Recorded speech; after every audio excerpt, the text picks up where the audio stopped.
ஆதி காலத்தில் எப்படி இருந்தது, இப்போ எப்படி இருக்குது, இன்னும் வருங்காலத்தில் எப்படி இருக்கும் இன்னும் பார்த்து மெய்யை பொய்யை கலக்கணும்.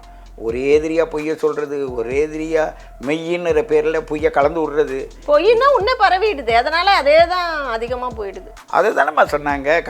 கலியுகத்தில் எதுவாக இருந்தாலும் பரபரப்பாக போகிறது இந்த மக்களுக்கு இப்போ தான் விழிப்புணர்வாக இருக்குது.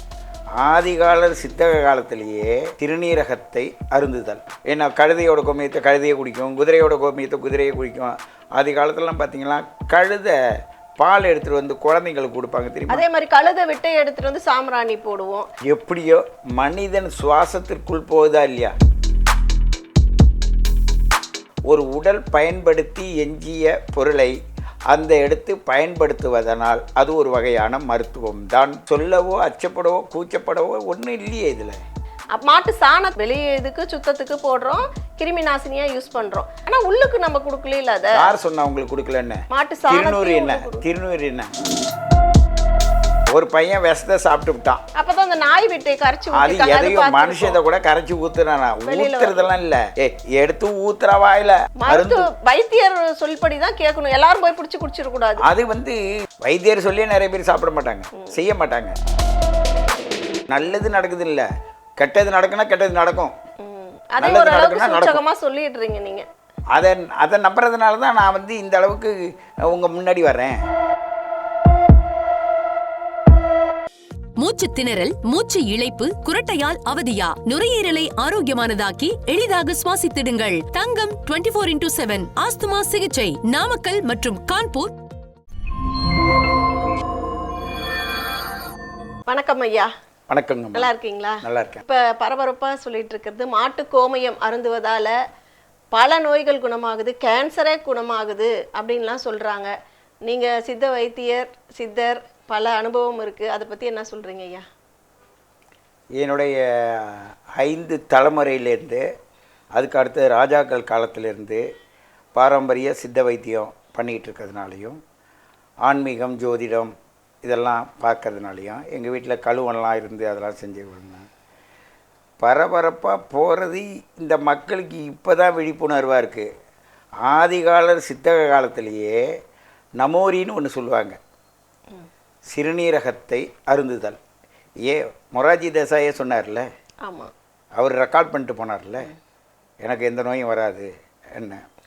அது உடலில் உள்ள ப்ராசஸ் பண்ணும்போது உடம்பில் இருக்கிற கல்லீரல், கணையம், பித்தப்பை, மண்ணீரல், இந்த உள் உறுப்புக்கள் அனைத்துமே அதோடைய கழிவுகளை கொடுத்துக்கிட்டே இருக்கும். அதை இந்த சுத்திகரித்து உப்பு அதிகமாக இருக்கா கம்மியாக இருக்கா அதெல்லாம் ப்ராசஸ் பண்ண பிறகு எஞ்சியதை ரத்தத்தை எஞ்சியதை நம்ம என்ன பண்ணுறோன்னாக்க மாதவிடாயின்னு சொல்லிடுறோம்.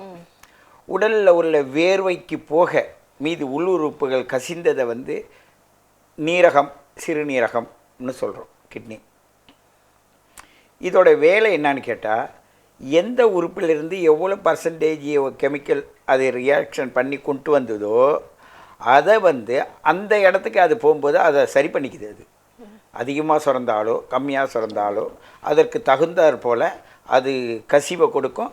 அதே மாதிரி அதையே திருப்பி எடுக்கும்போது அது சாப்பிடுகின்ற முறை தான் இங்கே முக்கியம். இப்போ ஒரு பசு கோமியத்தை பற்றி சொல்கிறோன்னு வச்சிங்க. அந்த பசு கோமியத்தில் எல்லா மிருகங்களுடைய கோமியங்களும் ஆதி காலத்தில் பயன்படுத்தியிருக்காங்க. யாருமே பயன்படுத்தலை. ஒரு பசுவின் கோமியத்தை பசுவே குடிக்கும், ஆட்டோட கோமியத்தை ஆடே குடிக்கும், ஏன்னா கழுதையோட கோமியத்தை கழுதையை குடிக்கும், குதிரையோட கோமியத்தை குதிரையை குடிக்கும். ஆதி காலத்துலலாம் பார்த்தீங்கன்னா கழுதை பால் எடுத்துகிட்டு வந்து குழந்தைங்களுக்கு கொடுப்பாங்க தெரியுமா. அதே மாதிரி கழுதை விட்டை எடுத்துகிட்டு வந்து சாம்பிராணி போடுவோம். அது கழுதை பால்னா கூட பால் அதனால கொடுக்குறோன்னு சொல்லலாம். மீதி கழிவுகள் எல்லாமே நம்ம சாம்பிராணி போடுறது அந்த மாதிரி தானே. அதாவது எப்படியோ மனிதன் சுவாசத்திற்குள் போகுதா இல்லையா, மனிதனுடைய சுவாசத்திற்குள்ளே போகுது. அது காற்றா போனான்னா, நீரா போனான்னா, உணவா போனான்னா, எப்படியோ போகுது. நீங்கள் எதுவுமே கண்டுக்க மாட்டீங்கன்னா நாங்கள் மருத்துவக்காரங்க சும்மா இருக்க மாட்டோம். நாங்கள் எதை கலந்து எப்படி கொடுக்கணுமோ அப்படி கொடுத்து அந்த மருந்தை அதை சரி பண்ணிவிடுவோம்.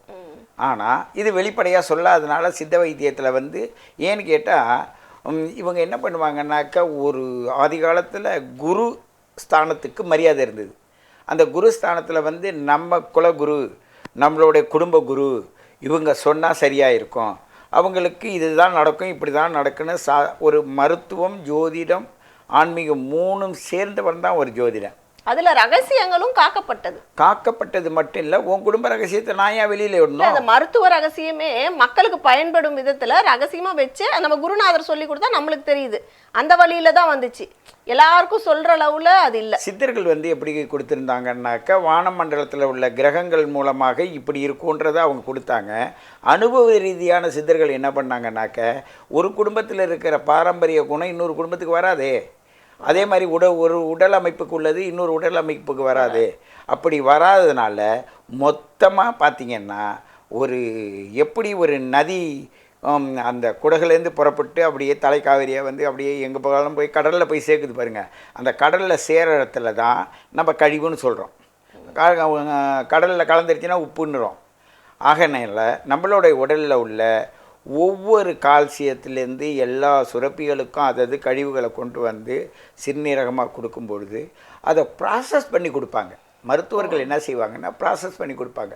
ஒரு உதாரணத்துக்கு எடுத்துங்க, ஒரு பெரிய ஒரு சித்தர் ஒரு குகையில் இருக்கார்.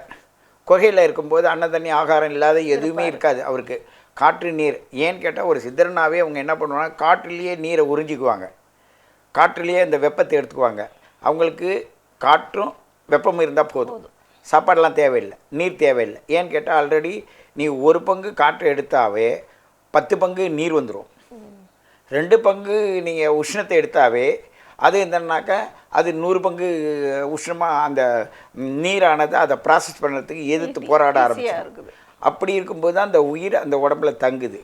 ஆகையினால ஒரு உடல் பயன்படுத்தி எஞ்சிய பொருளை அந்த எடுத்து பயன்படுத்துவதனால் அது ஒரு வகையான மருத்துவம் தான் தவிர இது வந்து சொல்லவோ அச்சப்படவோ கூச்சப்படவோ ஒன்றும் இல்லையே இதில்.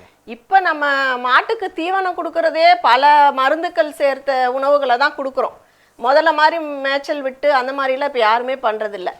மாட்டு சாணத்தை அதே மாதிரி நம்ம யூஸ் பண்ணுறதே இல்லை, புல்லுக்கு கொடுக்குறதே இல்லை, வெளியே இதுக்கு சுத்தத்துக்கு போடுறோம், கிருமி நாசினியாக யூஸ் பண்ணுறோம். ஆனால் இந்த மாட்டு கோமயத்தை மட்டும் அருந்தலாம் அப்படின்னு இப்போ எல்லாம் சொல்கிறீங்களே. இப்போ சொல்லலையே, இது காலங்காலமாக தொண்டு தொட்டு இருக்குது. கிராம பகுதியெல்லாம் யார் சொல்லி கொடுத்தா? இப்போ இந்த ஏதோ படித்தவங்க புதுசாக படிக்கிறாங்க, பக்கத்தை புரட்டுறாங்க, அவங்க சொல்லிக்கிட்டு திரிகிறாங்க. ஆதி காலத்தில் வீடு வாசலை கூட்டி காலையில் சாணம் போடுறாங்கல்ல, அந்த வீட்டிலலாம் மெழுகி அந்த இடத்தெல்லாம் சுத்தம் பண்ணுறாங்கல்ல, அங்கே எப்போ குழந்தைங்கள் எப்படி வளர்ந்தது, எப்படி வாழ்ந்தது? ஆனால் உள்ளுக்கு நம்ம கொடுக்கல. அதை யார் சொன்னா உங்களுக்கு கொடுக்கலன்னு? திருநூறு என்ன, திருநூறு என்ன, திருநூறு வந்து மாட்டு சாணத்துலேருந்து வந்தது தானே. அதை எப்படி மந்திரிச்சு வாயில் போட்டு திருநூறை பூசி விட்றோம். அப்போ வாயில் போடும்போது அந்த திருநூறு போகலையா, பஸ்பமாகி போகலையா? ஆகினால அதெல்லாம் ஒன்றும் கிடையாது. இவங்க புதுசாக படிக்கிறாங்க, புதுசாக பேசுகிறாங்க, அது தொண்டு தொட்டு இருக்கிறதானே தவிர இது ஒன்றும் புதிய மரபு இல்லை. ஆனால் இந்த காலத்துலேயே அதை யூஸ் பண்ணலான்னு சொல்கிறீங்களா நீங்கள்? இந்த காலம் இல்லை, மனித பிறப்பு இறப்பு காலம் அழிகிற வரையும் அது நடந்துக்கிட்டு தான் இருக்கும். தெரியாத நடக்கும், தெரிஞ்சு நடக்குது, அவ்வளோதான். இப்போ யானையோட சாணத்தை வந்து நம்ம மிதிச்சோம்னா காலுக்கு நல்லது, பாதத்துக்கு மசாஜ் அப்படின்லாம் சொல்கிறோம். அதே மாதிரி இந்த பூனை, புணுகு பூனைன்னு இருக்கிறத வந்து மற்ற நோய்களுக்கு யூஸ் பண்ணுறோம். இந்த கழுத விட்டை அதை யூஸ் பண்ணுறோம். இது எல்லாமே வெளியில தான் நம்ம யூஸ் பண்ணுறோம், உள்ளுக்கு எதுவும் எடுத்துக்கிறது இல்லை. ஆனால் நாய் விட்டை வந்து இந்த விஷக்கடிகளுக்கு கரைச்சி ஊற்றி அது வாந்தி எடுக்க வைக்கிறாங்க, அதெல்லாம் யூஸ் பண்ணிட்டு இருக்கோம். உள்ளுக்கு மருந்தா சாப்பிடலாம் அப்படின்னு இப்ப மக்கள் எப்படி சொல்லலம்மா, அப்ப இருந்தே சொல்றாங்க. ஆதி காலத்துல இருந்த ஒரு புதுசாக பூமியிலேருந்து வந்த பொருளை வந்து ஆகாரமாக எடுக்கிறோம். அந்த ஆகாரத்தின் கழிவு வந்து மறுபடியும் அந்த செடி கொடிகளுக்கு போடுறோம், அந்த செடி கொடிகளுக்கு போட்டு மறுபடியும் ஆகாரமாக ஆக்குறோம். ஆனால் இப்படி வந்து சைவம் அசைவம் அப்படியெல்லாம் கொண்டுட்டு போனாங்க. ஆனாலும் உங்களுடைய வேர்வை நாளங்களிலிருந்து வரக்கூடிய வேர்வை துவாரத்திலேருந்து வரக்கூடிய அந்த நீராக இருந்தாலும் சரி, நம்மளுடைய உடல் கழிவாக கொடுக்குற அந்த சிறுநீரகமாக இருந்தாலும் சரி, அது காலத்துலலாம் பேதிக்கு கொடுக்கறதெல்லாம் என்ன பண்ணுவாங்க? இல்லை ஒரு விஷத்தை சாப்பிட்டுட்டான் கொடுப்பாங்க, ஒரு பையன் விஷத்தை சாப்பிட்டு விட்டான், அப்போதான் அந்த நாய் விட்டை கரைச்சி அது எதையும் மனுஷதை கூட கரைச்சி ஊற்றுறானா? ஊற்றுறதெல்லாம் இல்லை, எடுத்து ஊத்துற வாயில் அண்ணா அதை கொமட்டிக்கிட்டு வெளில வந்துடும். அவன் குமட்டுவதற்கான விஷயங்களை உள்ள தள்ளினீங்கனாவே மைண்டு வேலை செய்ய ஆரம்பிச்சிடும். ஏன்னு கேட்டால் வானம் உயிரே வேணான்னு விருத்து போவான். டேய் இவனை சும்மா விடக்கூடாதுடா, இந்த அசிங்கத்தை எடுத்து அவன் கரையில் கரைச்சி ஊற்றுறான்னா அது சொன்ன ஏற்கனவே தான் அருவறுப்பில் இருக்கான்ல, இதை சொன்னா உமட்டி அடித்து வெளியில் வந்துடும்.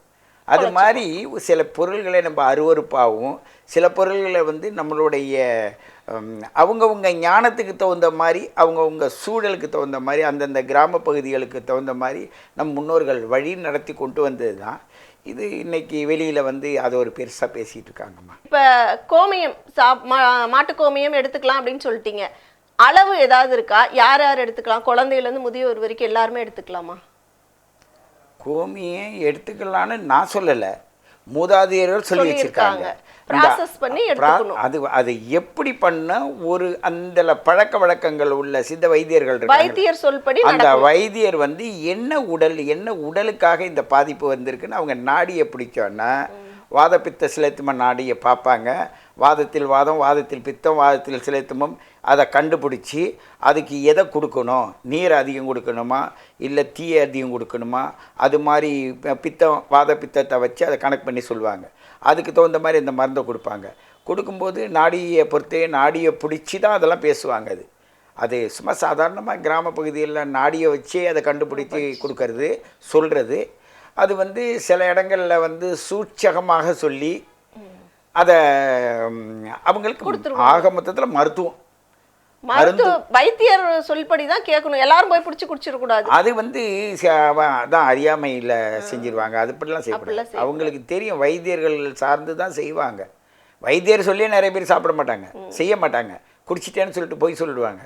கோமியம் முகத்துக்கு தடவுவதால முகத்தில் இருக்க அந்த கரும்புள்ளி அதெல்லாம் போய் அழகு கூடுதுன்னு சொல்றாங்களேங்க ஐயா, அது மாதிரிலாம் இது அவங்கவுங்க அறிவுக்கு ஏற்றது மாதிரியும் அவங்கவுங்க காதில் கேட்டதுக்கு தகுந்த மாதிரி அவங்க எது வேணும்னா செஞ்சுக்குவாங்க.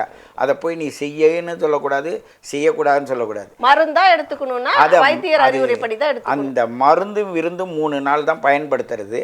அந்த 3 நாளில் அவங்கவுங்க அறிவுக்கு தகுந்த மாதிரி ஏன் ஒவ்வொரு சில கெமிக்கல் ப்ராடக்ட் எல்லாம் இந்த இது பண்ணிடுறாங்கல்ல, ப்ராசஸ் பண்ணி தராங்கல்ல, அதுலேயே பாருங்கள் பயிர் செய்யறதுக்கு கூட அதை பயன்படுத்தலாம் அப்படின்னு போடுறது.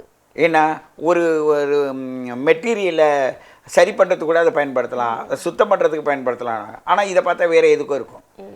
ஆனால் நல்ல அறிவுள்ள ஒரு திறமையான ஒரு பசுமாடுன்னா காராம்பசுன்னு சொல்லுவாங்க, கருப்பாக இருக்கும் அந்த காராம்பசு. அடுத்தது வந்து அந்த வைத்தியருக்கு தெரியும் இந்த கிராமத்திலே இந்த ஊர்லேயே எந்த இடத்துல எது இருக்கும்னு.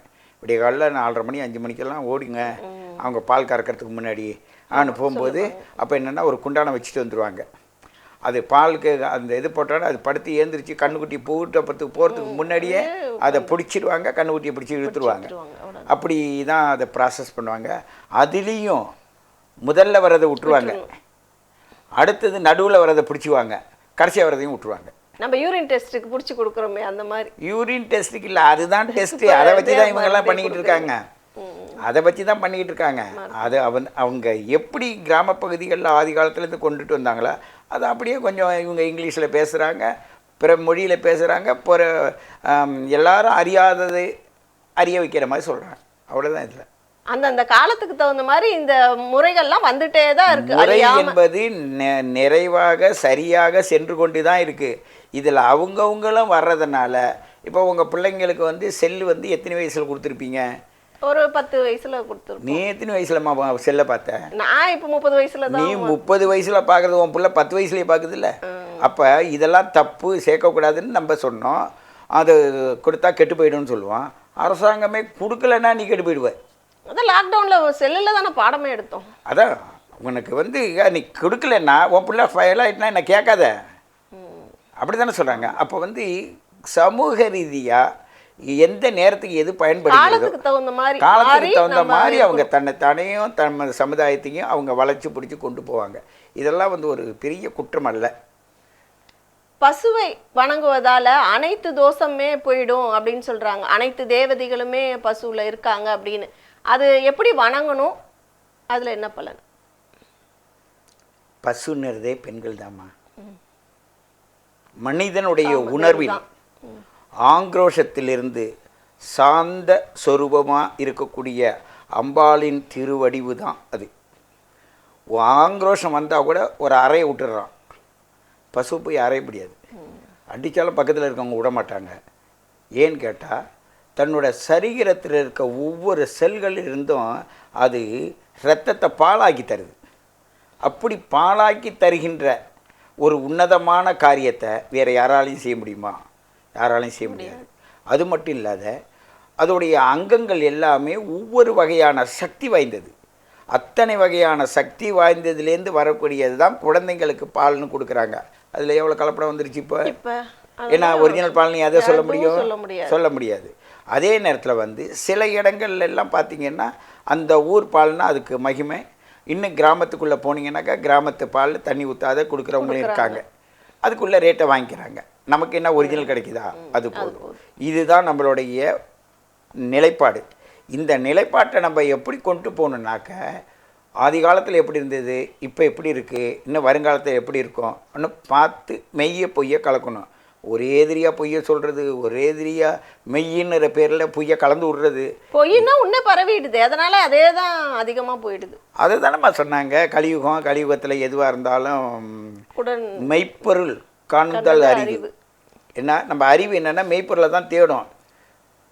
இந்த பின்னாடி அந்த வண்டி வருது, அதில் ஏன்டா அடித்து மோதிட்டு ஏறுறேன்னு சொல்லிட்டு ஏறுறவனை இறக்கி விட்ருவான். பின்னாடி பார்த்தா வண்டி வராது. அப்போ ஏமாத்துகிற காலமாக இருக்குது. அப்படி இருக்கும்போது ஏன்டா 8:30 மணிக்கு மேலே வண்டி கிடையாது எனக்கு தெரியும் போடா அப்படின்னு சொல்லிட்டு யாரும் யார் இருக்கா? அந்த நேரத்தில் சமயோஜித புத்தியில் அவங்க என்ன பண்ணிடுவாங்கன்னா அறிவை இன்னொருத்தவங்க வந்து அதை தடுத்துடுறாங்க. அந்த சந்தர்ப்ப சூழ்நிலை அதுதான் நாங்கள் சாஸ்திரதியாக என்ன பண்ணுறோன்னா அந்த விதி மதி கெதின்லாம் சொல்கிறாங்கல்ல, அதாவது உங்கள் உயிர் 24 மணி நேரத்தில் 7 நாளில் எந்த இடத்துல என்ன கிழமையில் எந்த திதி கரணம் யோக வாரம் அதில் எப்போ பிறந்தேன்னு date of birth time of birth place of birth கேட்டுட்டு எந்த ஊர்லேன்னு பிறந்தேன்னு கேட்டுட்டு வடதுருவமா தென்துருவமா கிழக்கா மேற்கா அதை எடுத்துக்கிட்டு பூமத்திய ரகையின் மையத்திலேருந்து வச்சு எடுத்து அந்த கணக்கை போட்டு நீ இது இப்படி தான் உனக்கு இதுதான் நடக்கும் அன்னு சொல்கிற அளவுக்கு இந்த காலத்துக்கு எந்த வண்ணங்களும் எண்ணங்களுன்ற முறையில் நான் அதை வெளியிட்டு நிறைய பேருக்கு மக்களுக்கு கொடுத்துக்கிட்டு இருக்கேன். நல்லதும் நடந்துட்டு இருக்கு. அப்படி தான் நடக்கும். நல்லது நடக்குது இல்லை, கெட்டது நடக்குன்னா கெட்டது நடக்கும். நல்லது நடக்குன்னா சொல்லிடுறீங்க நீங்கள். அதை நம்புறதுனால தான் நான் வந்து இந்த அளவுக்கு உங்கள் முன்னாடி வர்றேன். அதுக்கு பரிகாரமும் நீங்கள் இந்த மாட்டுக்கு தீவனம் கொடுக்கறது அதெல்லாம் சொல்லிட்டு தான் இருக்கீங்களேங்க ஐயா. பரிகாரம் பெருசாக இல்லைன்னா கூட எல்லாரும் சின்னதாக சொல்கிற பரிகாரமே பசுவை வணங்குங்க, அதுவும் வால் பகுதியில் வணங்கணும், பசுவுக்கு தேவையான உணவுகள் வாங்கி கொடுங்க அப்படின்றாங்க. அது துன்புறுத்தாத இருந்தால் பார்த்தா இப்போ அதை தான் நம்ம மக்களுக்கு சொல்லணும். நம்ம வேண்டியது என்னென்னா நீ அதை ஒன்றும் பண்ணாத, அதுக்கு இடையூறு பண்ணாத இருந்தாவே போதும். தீவனம் வாங்கினா கூட நீயே போய் வாயில் துணிக்கணும்னு நினைக்காது, அவங்க கிட்ட வச்சுட்டா அவங்க பார்த்து தேவைப்படும் போது அதுக்கு எப்போ தேவைன்னு இல்லை. அதுவே அது என்ன பண்ணணுன்னாக்கா அதுக்கு தான் இன்னைக்கு நம்ம ஆதி காலத்தில் நம்ம அரசு என்ன பண்ணுச்சுனாக்கா அதாவது மேய்ச்சல் நிலம்னு ஒதுக்கி வச்சுருந்தாங்க. நீரோடை நிலம், மேய்ச்சல் நிலம், அடுத்தது வந்து இந்த நத்தம் புறம்போக்கு அப்படியெல்லாம் வச்சுருந்தாங்கல்ல. அப்போ இந்த மேய்ச்சல் நிலங்கள்லாம் இருந்த இடத்துல வந்து நம்மளுடைய மாடுகள் வந்து நல்ல விதமாக பயிர் சாப்பிட்டு வந்து அது கறக்கிற பால்ல குழந்தைங்களுக்கு நல்லா இருக்கும், அதோட சுவாசம் நல்லா இருக்கும். அந்த மாட்டு சாணத்தில் நீங்கள் வந்து இருங்கன்னா நோயின்றது ஏன் வருது? உங்களுடைய காலையில் எடுத்தோடனே நிறைய பேர் பாருங்கள் கிராம பகுதியிலலாம் பார்த்தீங்கன்னு வச்சுக்கோங்க, ஆட்டு தொழுவத்து பக்கத்தில் மகான்கள்லாம் எங்கள் மாட்டு தொழுவத்தில் தானே பிறந்திருக்காங்க. அப்படியெல்லாம் நம்ம சொல்கிறோம்ல, கதை மாத்திரம் சொல்லிடுறோம், கேட்க வச்சிடுறோம், அதுக்குன்னு ஒரு கூட்டத்தை உருவாக்கிடுறோம். ஆனால் அது மாதிரி ஏன் செய்ய விட மாட்டோம்? இடம் இல்லை, இடம் பத்தல, அதனால அந்த இடத்துல ஜாஸ்தியாயிட்டே. ஆனால் மக்கள் தொகை ஜாஸ்தி இல்லை, அதெல்லாம் மெய் கணக்கு பொய் கணக்குன்னு பார்த்தீங்கன்னு வச்சுங்க, மெய்யும் கிடையாது பொய்யும் கிடையாது, எல்லாம் சரியாக தான் இருக்கும். ஆனால் பிறப்பும் இறப்பும் நடந்துக்கிட்டு தானே இருக்குது. அதெல்லாம் ஒன்றும் இல்லை. இவங்களாம் வந்து அதை வந்து ரைஸ் பண்ணி சமூகத்தில் வந்து தேவைக்கு அதிகமாக சொத்து சேர்த்துக்கிறது, அது சொத்து சேர்க்கறது. அதனால தான் அந்த நலங்கள்லாம் நம்ம விடவே முடியாமல் போயிடுது. அப்படி கிடையாதுப்பா. சொத்து சேர்க்கறதுன்றது வேற, நான் அந்த நிலங்களை ஆக்கிரமிப்பு பண்ணுறதுன்றது வேற. தர்ம கர்மம்னு ஒரு விஷயம் நம்ம வச்சுருப்போம். தர்ம கர்மம்ன்றது தான தர்மத்தின் மூலமாக அவன் கர்மாவை வந்து நம்ம அனுபவிப்பான். இந்த ஜென்மத்தில் அனுபவிப்பானா, அடுத்த ஜென்மத்தில் அனுபவிப்பானா, அவன் போன ஜென்மத்தில் அனுபவிப்பானா ஆனலாம் கேட்பாங்க, சொல்லுவாங்க. நாங்கள் கூட பார்ப்போம், இது முன் ஜென்மத்தில் செஞ்ச கர்ம வினை. 5ஆம் இடத்தை பார்ப்போம். உங்கள் தாத்தா அதை நாங்கள் என்ன பண்ணுவோம்னா, ஏன் இந்த கர்மாலாம் பேசியிருப்பான், உங்கள் தாத்தா இப்படி இருந்தாரா? ம் அது பார்த்தா உங்களுக்கு தெரியும். அது இந்த ஜென்மத்தோட கர்மா. உங்கள் அப்பா இப்படி இருக்காரா? தாத்தாவுக்கு அது அவருக்கு பூர்வ ஜென்மம். நீ இப்படி இருக்கிறியா? உங்கள் அப்பாவுக்கு அப்பா, உங்கள் தாத்தாவுடைய அப்பாவுக்கு அப்பா தான் நீ. 3வது ஜெனரேஷன் திரிகோணஸ்தானத்தில் வருவோம்.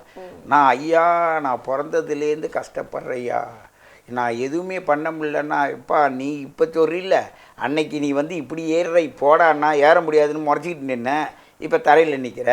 அப்போ அந்த வாட்டம் இருந்தது, தர்மம் இருந்தது, முன்னோர்கள் சேர்த்து வச்ச தர்மம் உன்னை பாதுகாத்துட்டு. நேரோட பையன் அங்கே நிற்கிறான், தூக்கிட்டு விடான்னு தூக்கிட்டு வந்துடுவாங்க. அதுக்கு அடுத்ததில் தர்மம் குறையுது, இப்போ தர்மம் குறையுது. இப்படி தர்ம அதர்மத்தின் விளைவாக வரக்கூடிய மருத்துவ உண்மைகள் தான் இந்த உடலை பாதுகாப்பதற்காக போராடுற காலம்தான் இந்த காலம். உயிரையும் உடலையும் பாதுகாக்கணும். இந்த உலகத்தில் அவங்க என்ன சொன்னாங்க? ஆலயம் தொழுவது சாலவும் நன்று. எது ஆலயம்? உன் உடல் தான் ஆலயம். அதுக்குள்ளே இருக்கிறது சாகாமல் இருக்கிறது உயிர். அந்த உயிர் நீ உடம்பை ஒழுங்காக வச்சுருந்தா உன் உயிர் ஒழுங்காக இருக்கும்.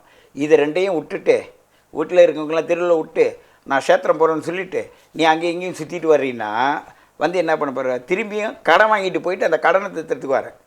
கர்மா தான் சேருது. கர்மாக்கள் தான் அதிகப்படியாக. கர்மாக்கள்னால் நீ செய்த வினை, அந்த வினைப்பயன் தான் அது தொடருது. அப்போ வந்து அந்த செல்கள் இருக்குல்ல, உடலாக அமைக்கப்பட்ட செல்கள் இருக்குல்ல, அது உங்களுக்கு ஒவ்வொரு நேரங்களில் சரியான முறையில் கிடைக்காத அது தவிக்குது, அந்த ஆன்மா துடிக்குது.